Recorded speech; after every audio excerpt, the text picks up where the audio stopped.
Rassie Rasmus has officially named his 36-man squad for the end of year tour, and some very, very big selection calls, including a maiden call up for former Springbok junior captain Zachary Porthen, who gets a first call up into the squad.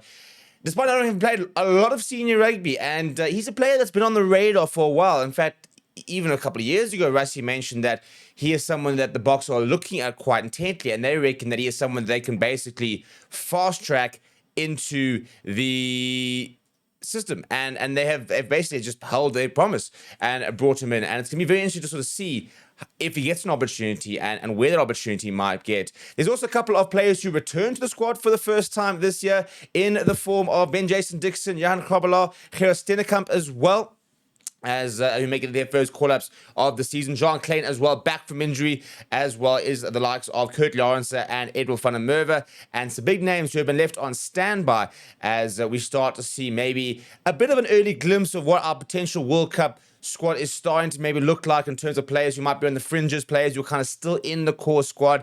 It is still a very strong squad, definitely a good squad to try and beat the likes of a France and Paris and Ireland in Dublin, but also a couple of surprise selections as well. Before we get to the squad, please do smash a like on the video. Please do subscribe to the channel as well.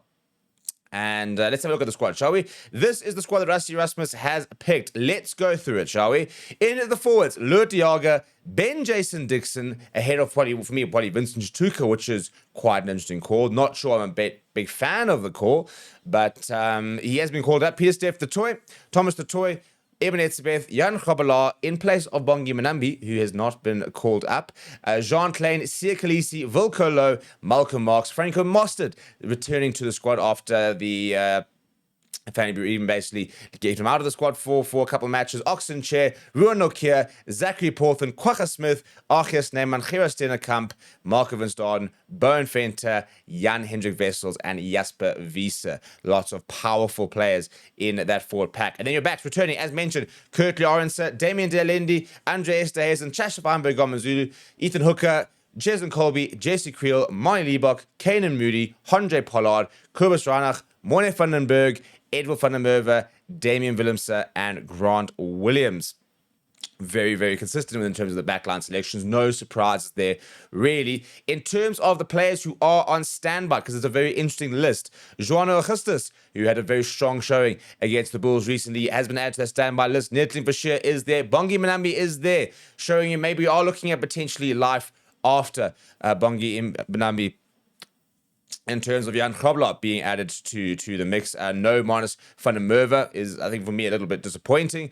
But yeah, Salman Murat, Asenat, Klabakanya, Evan Roos, and Vincent Tuka. So, I mean, Marnus van der Merwe has gone from being in the squad, playing a couple of games, to not even on the standby list, as Johan Krobelaar gets the opportunity to put his hand up. And then your backs four on the standby list are Lekanya Sebastian de Klerk, and Makazulu Mapimpi. So, it's a big achievement, I think, for Sebastian Clark to put himself in that sort of standby list and make sure and make him know that he is on the radar for sort of further selection.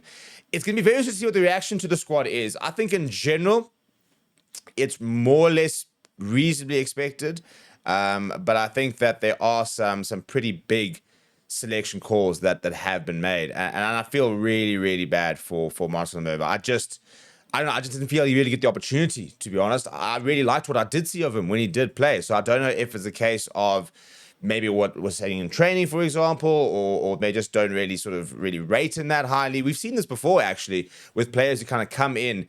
Evan Roos is probably a good example, and just doesn't seem to really capture the backing of the coaches. So Johan Krobelaar gets an opportunity after sort of falling out of the mix, and he was quite high up. In fact, he was, being considered basically the genuine number 3 option a couple of years ago.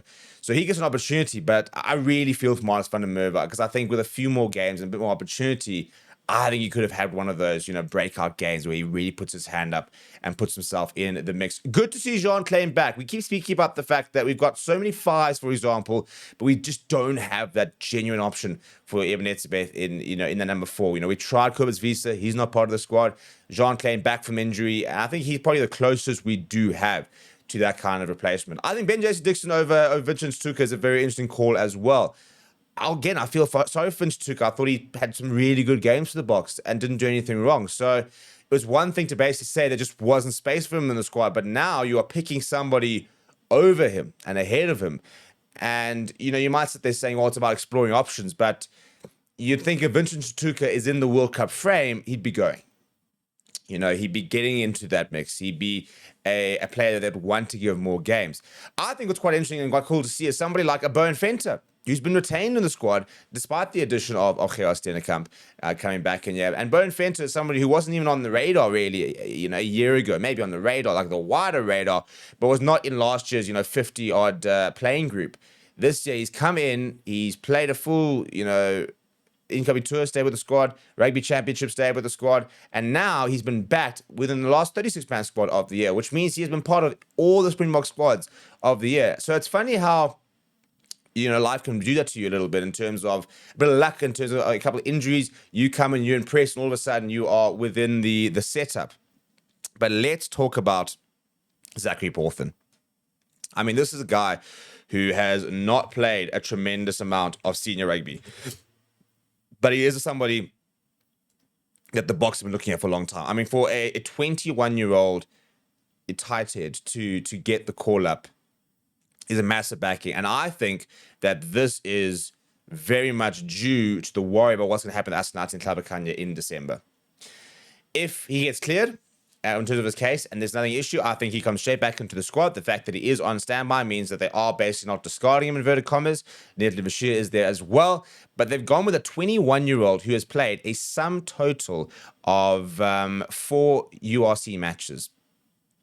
So he's played 4, professional international competition matches, URC or Champions Cup, likes of that.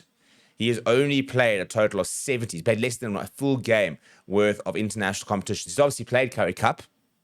He's been involved in the Currie Cup and quite heavily involved in the Currie Cup, but he's not played a lot of senior rugby. And we saw this as well, a little bit with Jan Hendrik Wessels, where players, even Kenny Mood to a certain degree, where they're just certain players where the Boks are willing to roll the dice in. And I think a lot of it is about, will he necessarily make the final squad? Maybe not.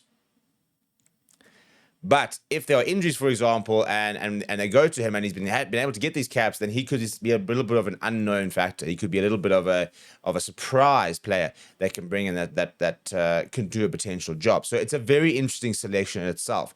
I don't think there's too many other massive omissions. I think that Mongi Manambi being left out, for me, kind of felt a bit inevitable. I probably would have liked to have seen Joanna Augustus in the squad and just seen what he can do. Nedley Bashir coming back from injury, for example. I think we knew that Lukanya and Maxima Pimpi are more fringe players at the moment than sort of, regulars. You've got the likes of Ethan Hooker, who's really sort of cemented a spot in the squad, but good to see that Edwil van der Merwe is back, because I do think that, Edwil, Ches and Kirtley, now Ethan Hooker are top 4 wings, and especially from an age profile, it works. But it's lots of interesting calls. So what do you think of the squad? Let me know in the comments below.